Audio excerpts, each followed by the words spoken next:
Chief justice صاحب کا شکریہ کہ انہوں نے یہ ساری سماعتیں لائیو دکھائیں. اچھا لگا سب کچھ لائیو دیکھ کر.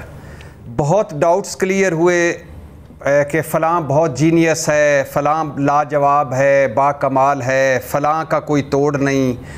اور یعنی جب سامنے دیکھا تو بہت کچھ چیزیں وہ نظر نہ آئیں جو ہم نے مفروضے بنا رکھے تھے.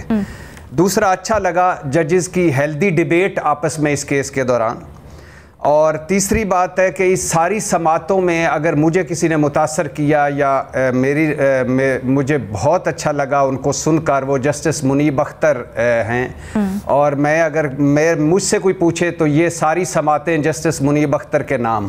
اچھا میڈم شیخ، جہاں تک یہ ہے کہ پریکٹس اینڈ پروسیجر ایکٹ کو قانونی قرار دے دیا ہے. چیف جسٹس پہلے بھی کہا ہے، چیف جسٹس صاحب اگر اپنے اختیار ختم وہ سمجھتے ہیں کہ ایسا ہی ہونا چاہیے تو ٹھیک ہے.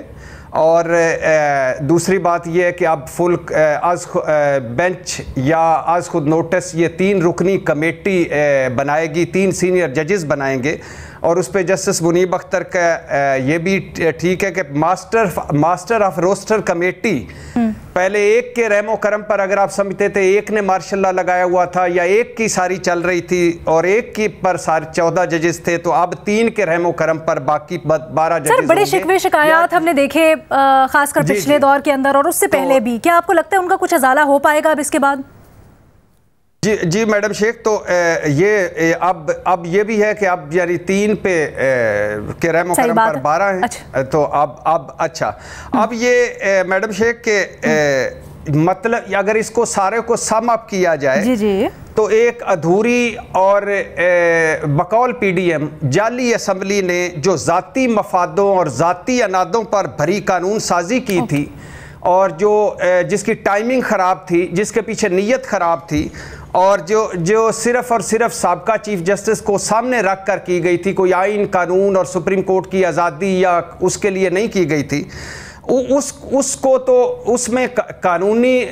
قانونی قرار دے دیا.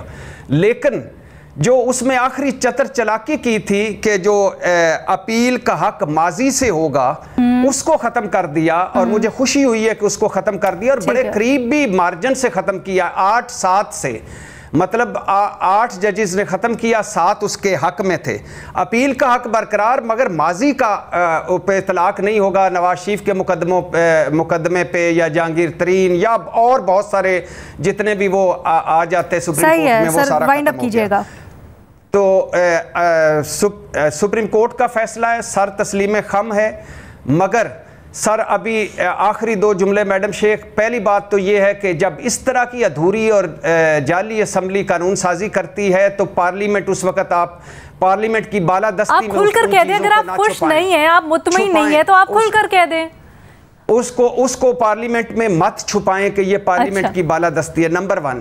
نمبر 2، چیف جسٹس صاحب سے درخواست ہے کہ اب پلیز یہ آگے بھی آئیں، جوڈیشل اصلاحات کریں، غریب آدمیوں کے لیے بھی کچھ سوچیں، کچھ لوور جوڈیشل. چلے اس کے اوپر میں آگے جا کر آپ سے کرتی ہوں. ابھی ذرا سر انیشل ٹیک اویز لیتے ہیں، کیونکہ ہم اس کے اوپر آگے جا کے بھی بات کریں گے جب تفصیلی فیصلہ آئے گا. میڈم شیخ، ایک انہوں نے کہا ہے جیو اور جینے دو، چیف جسٹس صاحب نے کہا ہے، تو ہم جو غریب ہیں وہ جی نہیں پا رہے، ان کا بھی سوچیں.